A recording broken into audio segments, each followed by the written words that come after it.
कार्यक्रम के पुण्यार्चक हैं श्री वर्धमान श्वेतांबर स्थानक वासी जैन श्रावक संघ ट्रस्ट, उपाध्याय प्रवर प्रवीण ऋषि चातुर्मास समिति। गहराई से देखोगे तो कर्ण के जीवन की सर्वश्रेष्ठतम कोई बात है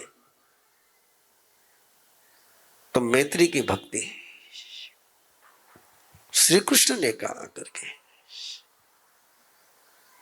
तो आजा पांडवों के पक्ष में। कुंती ने जाकर के कहा कि तू मेरा बेटा है, मैं तेरी मां हूं। जिसकी खोज थी कर्ण को जिंदगी भर, उस मां ने कहा है कि तू आजा, पांचों पांडव तेरी पूजा करेंगे। लेकिन कर्ण मां को प्रणाम करता है, मां को वचन देता है कि तेरे 5 रहेंगे, लेकिन दुर्योधन के साथ की मैत्री नहीं छोड़ता है। वो जानता है कि दुर्योधन का भविष्य नहीं है। उसको पता है कि जहां श्री कृष्ण है वहां जीत है, उसको पता है। लेकिन फिर भी मैत्री को नहीं छोड़ता, मैत्री की भक्ति करता है। ये मैत्री की भक्ति जीवन का एक सर्वश्रेष्ठ सूत्र है। स्वयं लद्धुम न मज्जये। कुछ ज्ञान मिला, कुछ धन मिला, कुछ सत्ता मिली, कुछ उपलब्धि मिली, जमीन पर रहिए, आसमान में मत उड़िए। कितना ही भी उड़ोगे तो आना जमीन पर ही पड़ेगा। अहंकार न करता है, नय पाव परिखिवी, किसी भी व्यक्ति का तिरस्कार नहीं करता है, दोस्तों पर गुस्सा नहीं करता है। जो पहले गए हैं कि गुस्सा करता है, अब गुस्सा नहीं करता है। अप्रिय सवि मित्र रे कल्याणम भासई। मित्र है और मित्र के साथ कभी कभी मनमुटाव हो जाता है, लेकिन मित्र अप्रिय होने पर भी उसके विषय में हमेशा अच्छी बातें करता है। ऐसा जिसका जीवन है उसके जीवन में तो फिर कलह होने का कोई कारण ही नहीं। वो कलह कर ही नहीं सकता, तो कलह से आराम से मुक्त हो गया है। फिर वो बुद्ध हो ही गया है, वो सयाना हो ही गया है, वो अभिजात शालीन हो गया है। सहज उसके जीवन में साधना चलनी शुरू हो जाती है। आखिरी शब्द है वसे गुरुकुले नित्यम जगो मुवाह नवम। इतना सब कुछ होने के बाद भी जो अपने घर को नहीं छोड़ता है, गुरुकुल को नहीं छोड़ता है, अपनी व्यवस्था को नहीं छोड़ता है और निरंतर योगी और तपस्वी बनकर के जीता है। गुरुदेव का प्रिय वाक्य था अगला, पियंग करे पियंग वाई। कई लोग मिलेंगे आपको पुराने जिन्होंने गुरुदेव से ऑटोग्राफ लिया है, और गुरुदेव के कुछ 5-6 ऑटोग्राफ बड़े फेमस थे। उसमें से एक ऑटोग्राफ था गुरुदेव का, पियंग करे पियंग वाई। कई लोगों के पास आपको गुरुदेव के आंखों से लिखा हुआ मिलेगा। ये गुरुदेव नीचे लिखते थे, प्रिय कार्य करो और प्रिय भाषण करो। केवल प्रिय कार्य करके रुको मत, केवल प्रिय भाषण करके रुको मत। वही व्यक्ति सीखने के योग्य होता है। और फिर अगली जो 16 गाथा है, मैं 23 तारीख के बाद एक एक दिन एक एक गाथा को लूंगा। अभी इतना ही रखता हूं। आइए अगले अध्याय के लिए शार्प कर 11वें अध्याय तक उत्तराध्ययन सूत्र की शार्प कर, शार्प विष्णु को वाड़ो। 11वें अध्याय तक उत्तराध्ययन सूत्र का एक डायमेंशन चलाता है, चरित्र का है, जीवन निर्माण का है, तत्व ज्ञान के आधार पर। आगे चलने वाली कहानी जो है वो घटना के आधार पर है, रिश्तों के आधार पर है, कथात्मकता के आधार पर है। और उसकी पहली कथा, शंख राजा दीक्षा लेता है, तपस्या करता है। पहिलेच राहून दे, बेस वाढतो याचा, बेस नको वाढव। शंख राजा ने दीक्षा ली और दीक्षा लेकर के तपस्या के मार्ग पर चल पड़ा। गहरी तपस्या करी, कोई लब्धि का लक्ष्य नहीं था, कोई सिद्धि का लक्ष्य नहीं था, लेकिन सिद्धियां सहज हो गई। उसके पांव ऐसे बन गए, उसका चरण ऐसे बन गए। मैं हर साल कहता हूं,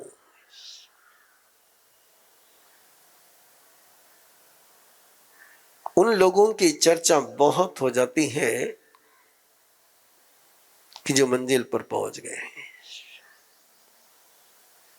लेकिन ये चर्चा ऐसे व्यक्ति की है आज कि जिसके पांव ऐसे हैं, जिसके कदम ऐसे हैं, जिसके चरण ऐसे हैं कि गलत रास्ते पर भी चल पड़े तो गलत रास्ता भी सही हो जाता है। विपत्ति के मार्ग पर भी कदम रखता है तो मार्ग संपत्ति का हो जाता है। संघर्ष के मार्ग पर भी कदम रखता है तो मार्ग सहयोग का हो जाता है। परमात्मा प्रभु महावीर के तीर्थंकर के शासन के आराधक शंख मुनि के पांव ऐसे हो गए थे, चरण ऐसे हो गए थे कि उन चरणों का स्पर्श जहां हो जाता, वहां का जहर, वहां के उपद्रव, वहां का कलह शांत हो जाता था। और ऐसे वो शंख मुनि हस्तिनापुर आ रहे थे, और हस्तिनापुर आने के दो रास्ते थे। वो थोड़े खड़े रह गए, दो रास्ते जा रहे हैं यहां से, उनको पता नहीं था कौन सा रास्ता सही है। तो वहां एक सोमदेव नाव का ब्राह्मण खड़ा था, उसको पूछा, भाई तो इस गांव जाने का रास्ता जानता है? कौन सा रास्ते? दो रास्ते हैं। किसी के अज्ञान का जो लाभ उठाते हैं उनको इंसान नहीं कहते। और सोमदेव ने देखा कि इसको पता नहीं है, तो इसके अज्ञान का फायदा उठाते हुए दो रास्ते जाते थे। एक रास्ता था अग्निपथ कहते थे उसको, कि जहां की जमीन लोहे, तपे हुए लोहे जैसी रहती थी, कि पांव रखा कि पांव जल जाए। और सोमदेव ने कहा ये रास्ता जाता है, और शंख मुनि ने चलना शुरू किया।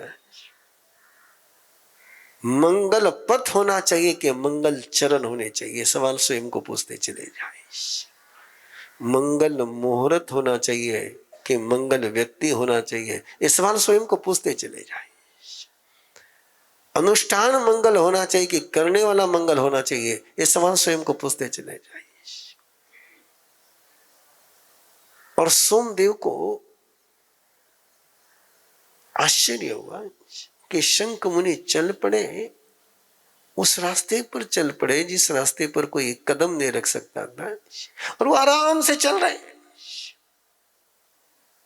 बोले क्या मामला है? तो ब्राह्मण भी उस रास्ते पर चलना शुरू किया, तो देखा कि रास्ता पूरा ठंडा हो गया है। एक पल पहले रास्ता गर्म था, ये चला तो ठंडा हो गया है, और झटका लगा है। भाग्यशाली होते वो व्यक्ति, सौभाग्यशाली हो वे व्यक्ति जिनको अपना गलती का एहसास होने के बाद क्षमा मांगने का कलेजा जिनके पास होता है। गलती के एहसास से जो क्षमा मांग सकते हैं चरण पकड़ करके। सामने वाला नाराज हो गया इसलिए हम क्षमा मांगते हैं। हमारे क्षमा मांगने की बड़ी कंडीशन डिफरेंट है। हमें हमारा अपराध नहीं चुभता है, हमें सामने वाले की नाराजगी चुभती है। और इसलिए हमारी क्षमा ये डिप्लोमेटिक हो गई है। क्षमा उसको कहते कि मैंने गलत किया है इस व्यक्ति के साथ, इसका एहसास हो जाए और उसमें से कदम आगे बढ़े। वो सोमदेव ब्राह्मण को लगा कि नहीं यार ये बहुत योगी है, ये सिद्ध पुरुष है, इनके साथ मैंने गलत काम किया है। वो आगे बढ़ा, दौड़ता दौड़ता गया, चरण पकड़े, बोले माफ करो, गलती करी मेरी, क्षमा करो, मैंने तुम्हें गलत रास्ता बताया लेकिन तुम्हारे चरण मंगल चरण है। अब उसको तो पता ही नहीं था, मुनि को पता ही नहीं था कि इसने कोई गलती करी है,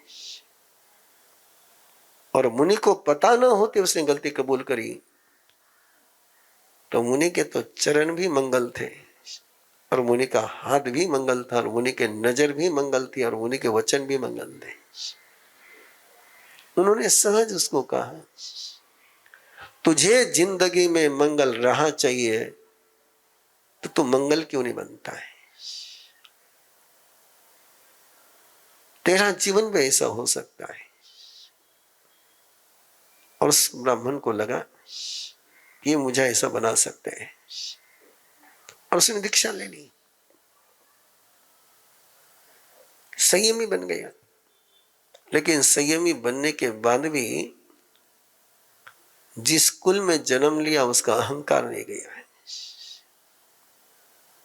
जिन शासन में तो आ गया लेकिन ब्राह्मण का अहंकार नहीं गया है, और उस अहंकार के परिणाम स्वरूप पहले तो देवलोक में गया ना, वहां से आकर के सीधा चंडाल के कुल में जन्म लिया, और केवल कुल ही नहीं मिला, कैसे परिणाम आते हैं स्वयं के अंदर के।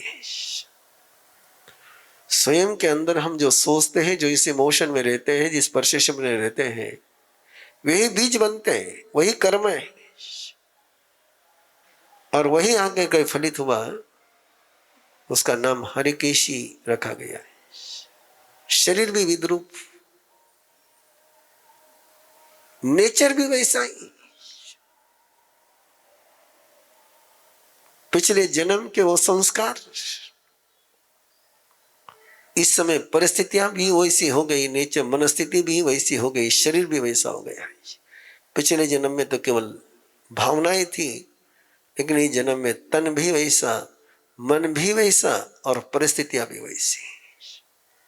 और बच्चा खेलता है लेकिन किसी के साथ खेल नहीं सकता, क्योंकि खेलने के लिए एक दूसरे को झेलने की और समझने की तैयारी लगती है। एक खेल में झगड़ा करता था तो बाकी दोस्तों ने इसको बाहर फेंक दिया, बोला आउट हो जा, तो मत खेलना मेरे साथ, तुझे खेलते नहीं आता है। और सबने उसको बाहर कर दिया, तो बैठा था पेड़ के नीचे, खेलता हुआ देख रहा है, रो रहा है कि सबके साथ खेलते, मेरे साथ नहीं खेलते। और उतनी देर में उसको वहां से एक जहरीला सर्प निकला। जहरीला सर्प निकला तो लोगों ने जैसे जहरीला सर्प देखा तो उसको मारा, पीटा, कूटा, और थोड़ी देर के बाद वहां से बिल्कुल अलसिया जीव निकला जिसमें कोई जहर नहीं होता है।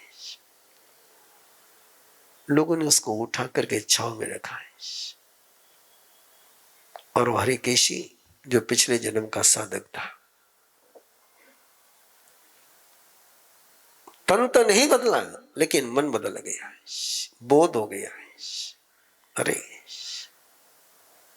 इनकी गलती नहीं, गलती मेरी है, मोहरी निकसित जाई, मेरे कैरेक्टर के कारण से मैं निष्कासित हुआ हूं, मैं जिम्मेदार हूं, मैं जहरीला हूं, मेरे में चेहरा आया कहां से? जो स्वयं के अंदर में खोजते हैं उनको मोती मिलते हैं, और जो बाहर में खोजते हैं उनको कंकर मिलते हैं। हरिकेशी ने स्वयं के अंदर खोजा, अपनी गलती का कारण, अपने व्यवहार का कारण, अपने कैरेक्टर का कारण। और बंधु, ये परमात्मा की वाणी है, तुम्हें यदि खोजना हो अपना तो स्वयं के अंदर खोजोगे तो पक्का मिल जाएगा। और हर एक ये खोजने लगा कि मेरे अंदर में जहर आया कहां से आया, मैं ऐसा क्यों बना, मेरे पिता ऐसे नहीं, मेरी माँ ऐसे नहीं है, मेरे दोस्त ऐसे नहीं, मैं ऐसा क्यों बना है, आई एम डिफरेंट। और गहराई से खोजता गया तो उसको जाति स्मरण ज्ञान हो गया, पता चला है पिछले जन्म का है, और उसने दीक्षा ले ली, संयमी बन गया। चमत्कार था एक प्रकार का, भूचाल था एक प्रकार का। भागती दौड़ती जिंदगी में मन जैसे थककर कहीं कोने में बैठ गया है, भावनाएं उलझ गई हैं और विचार रुकने का नाम नहीं लेते। तभी एक सवाल उठता है, क्या मैं जिंदगी चला रहा हूं या स्ट्रेस मुझे चला रहा है? इन्हीं उलझनों को सुलझाने के लिए शुरू हो रही है 21 दिवसीय अरहम लिविंग यात्रा, जहां आप तनाव के चक्र से बाहर निकलकर अवेयरनेस की रोशनी में जीना सीखेंगे। अरहम लिविंग क्यों? क्योंकि आज हर युवा को चाहिए हल्का मन, स्पष्ट सोच और संतुलित जीवन। यही अरहम लिविंग की मजबूत नींव है। इस यात्रा में आप सीखेंगे गुरुदेव ऋषि प्रवीण के सरल, गहरे और पूरी तरह प्रैक्टिकल मार्गदर्शन में अवेयरनेस के साथ जीवन जीने के आसान अभ्यास, मन की शांति और विचारों की क्लैरिटी के पावरफुल सूत्र, इमोशनल एंड स्पिरिचुअल वेलबींग की उपयोगी तकनीकें, रोजमर्रा की जिंदगी के लिए छोटे, सरल और असरदार माइंडफुल प्रैक्टिसेस। ये सिर्फ एक कोर्स नहीं, आपके भीतर छिपी श्रेष्ठतम क्षमता को जगाने की शुरुआत है। यदि आपकी उम्र 18 से 40 वर्ष है तो ये कोर्स आपके लिए ही बना है। जुड़ने के लिए आज ही संपर्क करें 9422774382। रजिस्ट्रेशन शुल्क मात्र 1000 रुपए। अंतिम तिथि 25 दिसंबर 2025। Batch starts 5th January 2025। Time 9:15 to 10 PM online Zoom। Website www.arhamvidya.org। इस कार्यक्रम के पुण्यार्चक हैं श्री वर्धमान श्वेतांबर स्थानकवासी जैन श्रावक संघ ट्रस्ट, उपाध्याय प्रवर प्रवीण ऋषि चातुर्मास समिति, महावीर भवन इंदौर।